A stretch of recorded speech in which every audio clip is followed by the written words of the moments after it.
welcome back to the channel. Sorry I've been so MIA, but I do have a new schedule coming this week. So you can see me here on YouTube every Monday and Wednesday with a new video, and I'll let you know a little bit more about that at the end. Today we're going to be messing with these guys. These are Russian style dual forms. They are top forms. I will show you a bottom form in just a second. Yes, there's two different types. This is a bottom form. You see it would only create like the tip. So in this way you can have just product instead of using a plastic tip. And these are for polygel, of course, but you can use them for acrylic as well. This is another style form I really like. It makes like a coffin shape and C-curve shape with a taper, however you want to say. These two forms essentially make the same shape nail. However, the one we're going to be using today, you don't really have to sculpt. It is a top form, so essentially it would have the entirety of the nail. I've already marked them off for my French. So I'm going to be completing this set today.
Alright guys, so you want to make sure you've cleaned up your area after you've filed and put down a silicone mat or whatever you like to use for gels. I also like to put down a little palette on the side and I spray it down with alcohol so that I have a place to wipe my brush that's not going to put lint on my brush. And that's just how I like my little work area, nice and free from dust. Okay, so I'm sizing up the dual forms here. With these dual forms, you're going to want to go larger because the sides tend to weaken on this shape. So you want it a little over. I've marked off the points here so that I know where my custom nail bed ends. So that's all I'm doing. As I'm looking at the forms, I'm looking from sidewall to sidewall, but you don't want to forget you're also looking at how much room you have for product, which if you go back and look, that's what you'll see me doing. You want to make sure that if you have slope nails or nails that slope upwards, that your nail bed is never going to hit the top or the inside of that dual form. If it does, these may not be the right dual forms for you to achieve this shape with. You may need to consider sculpting. Okay, so that being said, we've looked and we've made sure that it's not going to be too bulky with product. We've got, and if it's a little bit big on your sidewalls, but it fits you just right, like on the inside, you can pinch these, you can cut them, you can file them. Dual forms are completely customizable, and that's the great thing about them. You know, they're just like, they're forms, just like any other form. You can customize it for the nail. So that's all I'm doing here is just making sure that they're fitting correctly. Now these don't fit my cuticle area that good because I have trapezoid nails on some of my fingers and they're a pain in the behind to deal with. So I'm just trying to like pinch them to get the bigger ones to fit in my cuticle area and my sidewalls. So now I've laid them out, but they're not going to stay this way. I have a bad habit of mixing them up. So you'll see me check. I'm going to start by laying out I'm going to lay out the nail bed with the Control Gel by jinb right here. This is my favorite nail bed color. This stuff is amazing. The Control Gel by jinb. It's just great. And I'm going to use the enail couture milky white poly gel for the tip part.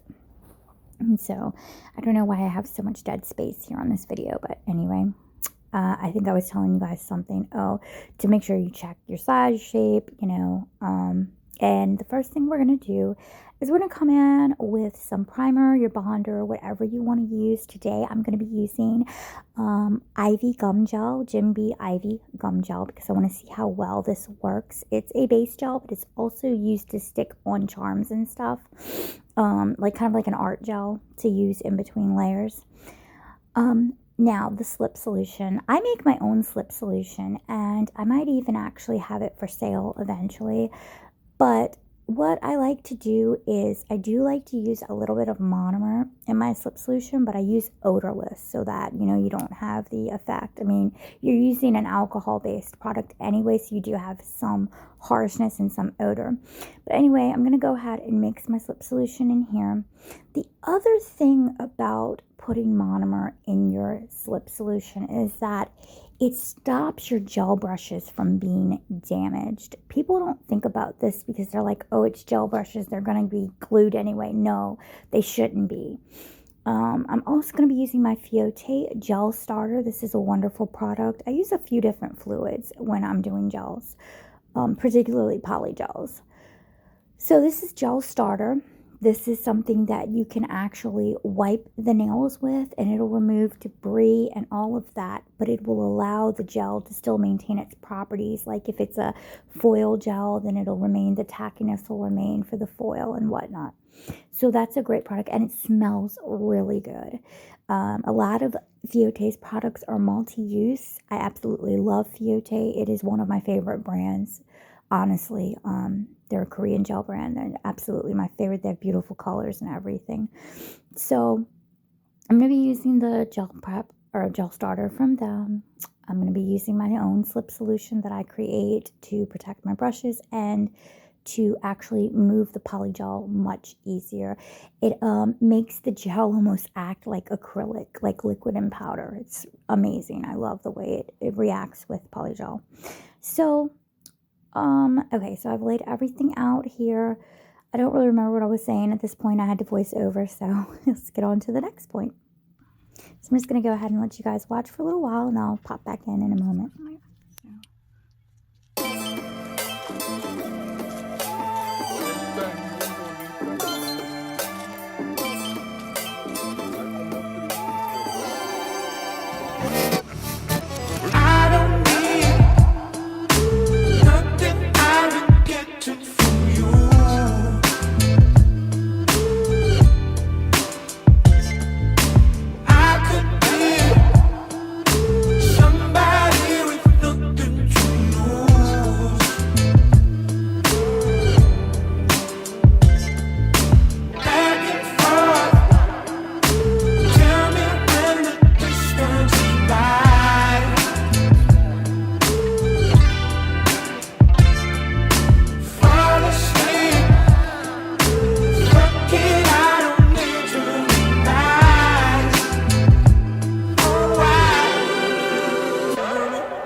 breakdown of what's going on. So as you can see, I've applied some gel to this glass piece. I then, as you can see, instead of choosing the actual polygel brush, I looked for another brush that had very stiff bristles, just like the polygel brush. In fact, it had stiffer bristles than the polygel brush. The cheaper brushes tend to be like this. I got this with one of the gel paint kits off of Amazon that I bought. That was a bargain kit. And so the reason I like to put the strip of polygel on my glass plate is because that way, if I have to come back and get more product, I don't have to keep opening and closing the tube. I like to keep my gels closed more often than open because gel attracts dust. Once dust gets into the gel, it can be pretty funky. So that's one of the reasons I do that. I'm just working with the product that I'm actually going to be applying to the nail. So as you saw, I actually took an orange wood stick because it's quite skinny, grabbed a scoop. Well, actually first I took it and I wet it up with my slip solution, right? And I left it quite wet, as you can see. Grabbed another scoop of what I thought I needed of polygel and placed it in the area closest to where it was going to ultimately be. And I'll go in with the orange wood stick and kind of start to pat it out so that it's somewhat in the vicinity of where it's ultimately going to go. I wanted to pick up more and put it towards those edges of the smile line to make sure I'm good and loaded right there. Pick up another scoop for the other side and deposit that right there. And you can even kind of squish it down a little bit with the orange wood stick. And then you can use the brush simply to smooth it out. So there we have a pretty good amount of polygel deposited into the areas where we need it. In fact, I've even seen some Russian techs go as far to completely work the product into the location with the actual orange wood stick. And as you can see, it is quite, it doesn't really stick to the stick. It doesn't really stick to the stick, which is nice. You know, you're not getting a lot of that tug, reverse tug from the product itself. And as you can see, you can do that. You can work the product all the way down to the end. And because the stick is so skinny, it's quite easy to manipulate that product in there. Okay. And then ultimately at the end, I will smooth over it all with the brush and make sure it's in all of the little areas. But with this part, I can see if I'm going to need more product or not, at least. Okay, so it looks like I may need a little bit more because I don't want this totally hollow. I do want some strength in the middle of that nail. So for this part, I'm just going to deposit more right in the middle. And I like to divide it to the two sides if I can do that, especially on this shape. So I'm going to divide it down the middle so that I have a good even amount on both sides. And you'll see that it wants to come out the end quite a lot. I sometimes will just mush it back and keep my dividing line down the middle. That should be enough product. Now I'm going to go in with my smaller brush, put some slip solution, blot so that it's not drenched in it, and begin to smooth towards the edge of the dual form. If you don't do this part, what happens, particularly with this shape dual form, is the very edges will be very weak and they will start to break there after about a day or so. So I'm going to just mush it back in because it keeps wanting to come out. And then I'm just going to pull straight down to give that polygel a final resting place. This is how I'm able to get the thinnest application of polygel possible. Well, one of the ways that I'm actually able to get it as thin as possible and as strong as possible. But there's another step to this that's going to come, and I'll show you when we get to that point. I will hold this up to the light to even check for any major translucencies. If you can see like way too much light, you want to go back and add more gel to that area. For sure. I can see right here I've got way too much. So I just take my brush with a little bit of polygel on it and deposit that right there. Clean my brush off. Sometimes I don't want to come off the brush. Blot, blot. And just press that into place. I'm going to do the same thing for the other side because the very ends tend to be a little tricky on these dual forms. Okay.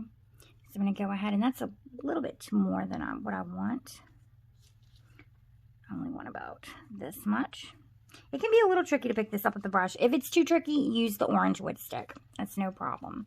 It's not going to know the difference on which tool you use. That's the nice thing about it. Okay. And then we're just going to pat this into place and smooth it out. So we have our inside of our jewel form, or our underneath of our nail, looking as smooth as we possibly can. Ultimately, you want to be able to one day not even have to file the underneath of the nail, that you get the application so good. I'm not at that point yet, so I can't tell you how to get there, but when I do get to that point, I will let you know. Now I'm going to come back and I'm just sliding this brush. Let me zoom in a little bit. I'm sorry, guys. Can't even see what I'm doing. I'm just sliding this brush in the middle of that smile line and pulling it back on a slant. Pulling it back on a slant. And that's why I marked those little dots earlier, so that I knew exactly where to pull my poly gel back to. Now this one's a little bit further back than my dots. That's not too important. The most important thing is that you have the dots lined up, or you have your smile line even.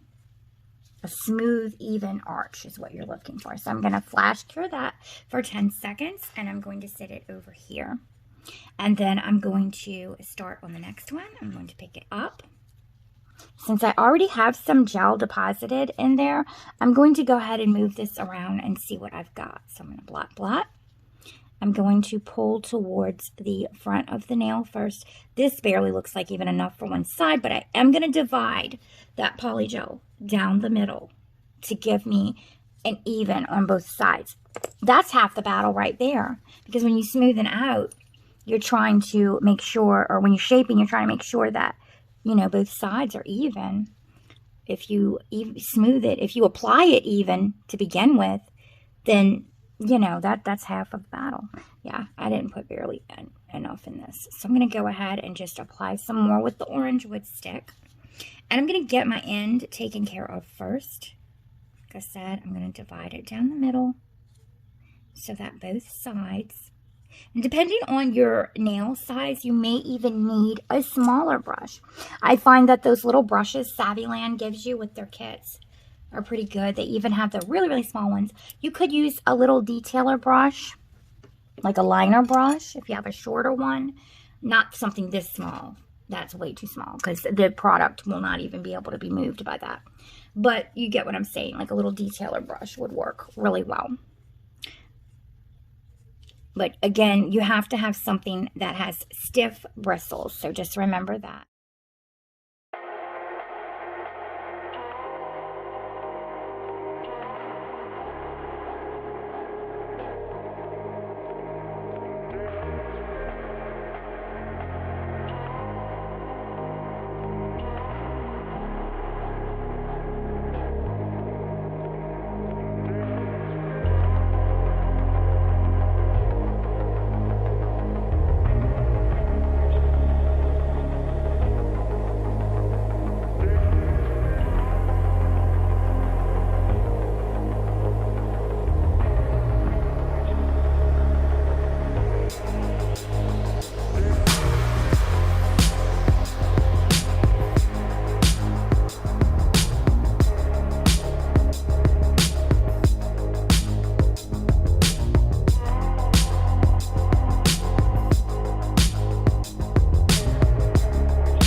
As you can see, this is where I started to run into a little bit of trouble, as can happen with these dual forms. I realized that because I build a natural fake nail underneath to protect my nails, it wasn't fitting. In hindsight, I would say instead of just pushing and trying to make it fit and then having to fix it afterwards, go ahead and just load up a bigger size, because it's just too much trouble to go back. You have to put more polygel on top, and it's just a pain, which I wound up having to do, but I didn't put into the video. However, I will show you what other mistake or problem can happen when using these dual forms, because they tend to tilt, particularly when you're doing a free edge design like this. They tend to be front heavy and they tend to tilt down, so use the clips if you can.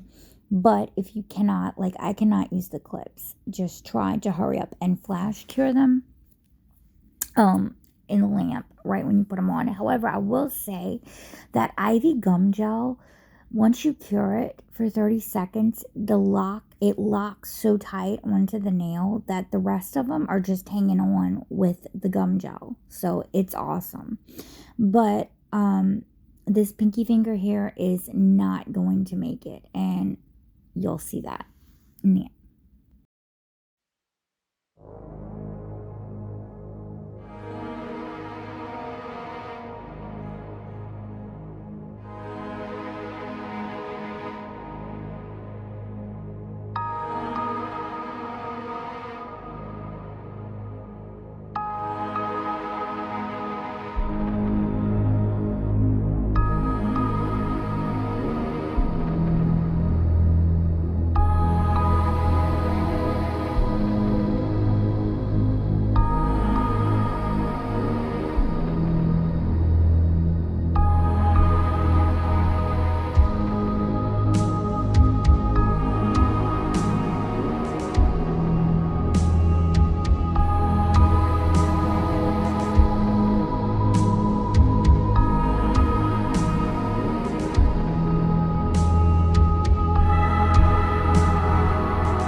Okay, so what to do when you've cured a dual form and you realize too late that it did not lean correctly or it wasn't placed correctly on the nail. This can happen sometimes when you don't use the clips. Like me, if you can't use the clips, and you don't notice that as you're putting it into the lamp, it leans or tilts forward.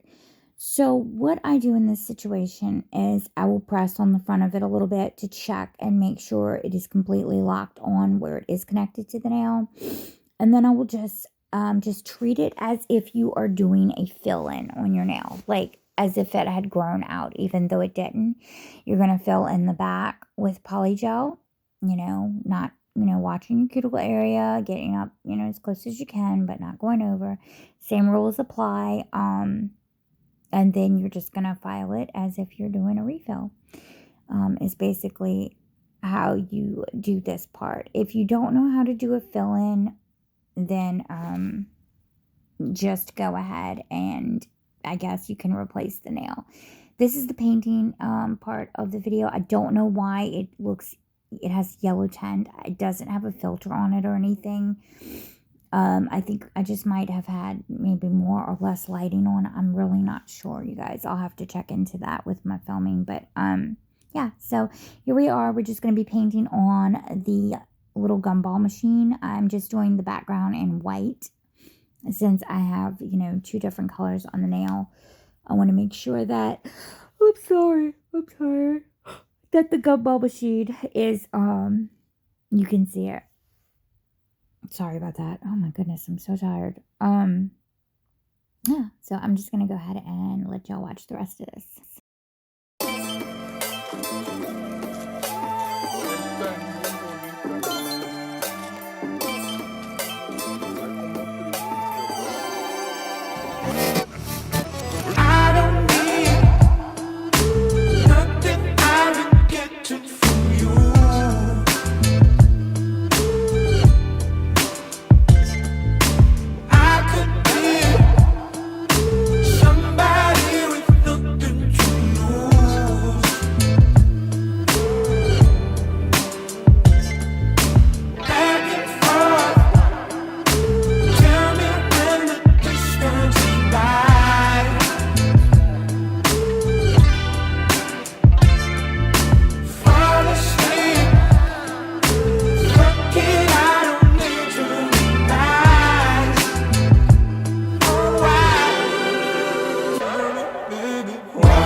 stop for a second and tell you guys about this Fiote Addiction Top Gel.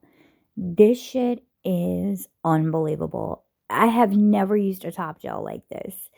At first, I thought it had cured in the bottle and got messed up, but then I realized this is just the viscosity of this gel. It is the thickest gel I literally have ever seen in my life.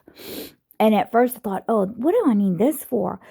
But if you let it sit on the nail for a minute and level, the nail looks like straight glass. It is a certain way you have to put it on, and I'm going to do a video about it. But, yeah, it's unlike anything you will ever use.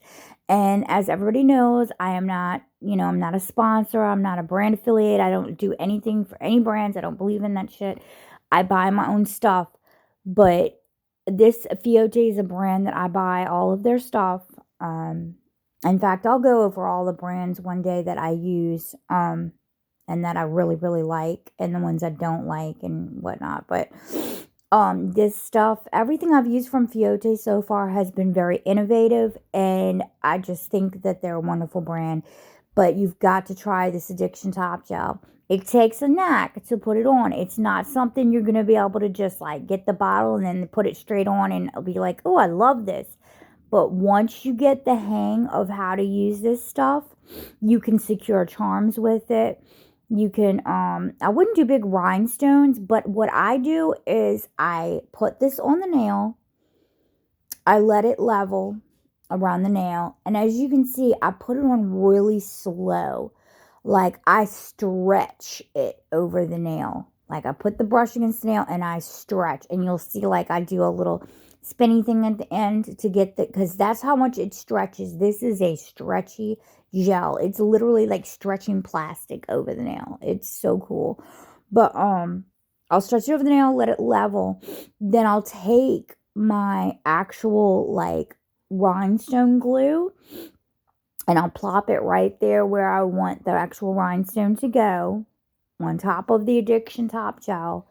And then I'll mush the rhinestone down, and it just beautifully, like, comes up on the sides. It doesn't cover the rhinestone. It just, like, it sucks that rhinestone down.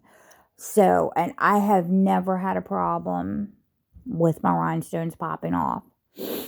And I have another little trick that I do with the rhinestones that I will show you guys in a later video. We'll do a set with a bunch of rhinestones, and I'll go through all my techniques with my charms and my rhinestones and stuff, because I don't have a problem. And I'm very rough. I'm very rough. I was the person that when I first started doing nails, they popped off in like 2 days. Number one, because I didn't know how to prep correctly with them. And number two, because... well, that's just the way it is. And, like, I'm really rough on my nails. Like, I use them as tools and all that crap, So, and mine do not pop off. Granted, you can't pick at them. No rhinestone that you sit there and pull at, like, directly at it on the rhinestone on a daily basis is going to stay. If you're a picker... I don't know. It might actually last for a picker, but I don't know, because I don't pick at them. I know not to pick at them, but I am rough on my hands. So I'll have to test that. I'll have to pull on it every day and see if my technique works for pickers too, because I know there's quite a few of you guys out there who like to bite and pick. But no shame, no shame. We all have our thing.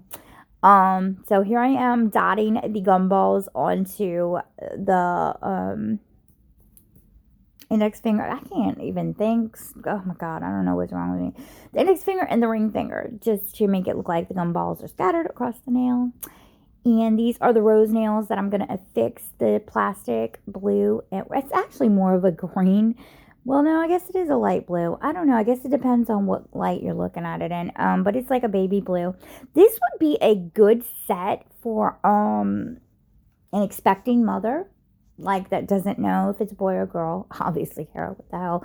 Anyway, so yeah, this would be a good set for an expecting mother. You could leave off the gumball machine and just do the roses and the polka dots, and like I did on the right hand, and it looks very classy and cute. I just did the gumball machine because I had one of these when I was a child, Not like this one. I would have loved to have a gumball machine with a heart on top. That would have been like so crazy. But I had one of those classic red ones, you know, and so I kind of like thought about that, and it reminded me of my childhood. So, and here I am just affixing more of that Addiction Top Gel onto the thumb. And this is the part where you're going to see me affix my rhinestones on. And I only had like a few of these Swarovski opals, and I didn't have the same amount of the same colors as I had on the right hand. So I'm going to wind up using just 3 on the left hand, but in a bigger size. And I wound up having to use a pink opal in the middle, which I had on the right hand. But then I used 2 greens on the side. When I use big crystals, I like to either surround them with smaller crystals, like on the side, you're gonna have to position them around. Or what I'll do is I'll take some gel like this bijou gel, which is my rhinestone gel, or and it's very cheap off Amazon, and I've been using this for a while and it works good. People know how I feel about product. It's like, unless it's a really good product, if you hear me talk about a product, it's a really good product. If you don't hear me say much about a product, it's because it's basically the same product that's been manufactured out of the same warehouse, out of a little place in China, but with a different packaging. That's product in a nutshell. And people don't, you know, not to step on anybody's toes, but we kind of all know it, you know. But I mean, I guess it depends on how much you trust the person who is branding that product or endorsing that product. So you have to, you know, trust where you buy your product from. Anyway, so here I am affixing it around the sides of the crystal. And what the hell was I saying? Oh my god, I forgot again. I got off on a tangent. I'm sorry, you guys. My ADHD is really bad right now. Yeah, so that's what I do. I position it around. Oh, if I do a big crystal and I don't position the rhinestones around it, another thing you can do is I'll take that crystal gel, because crystal gel is the only one that will stand up stiff like that, like wherever you position it, and you can flash cure it and it'll be in that position. I mean, it will level eventually to some extent, so that's why you want to flash it. If you're trying to get like a make it look like a piece of jewelry, you just want to hit the crystal gel and then flash it, and then rub it with the gold or whatever, silver, whichever you're going for, and then top coat that, and then you'll have your jewelry piece. And sometimes I'll do that around the big crystal. At the end, when I show you the pictures, you're going to see me, I did that, but I didn't show it in the video.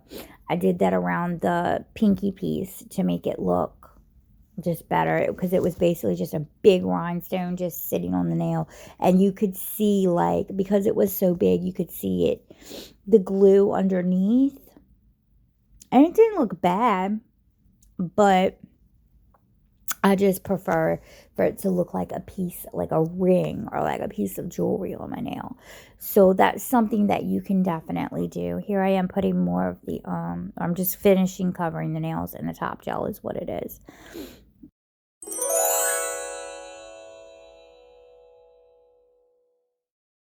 All right, my love. So this is just going to be the finishing touches.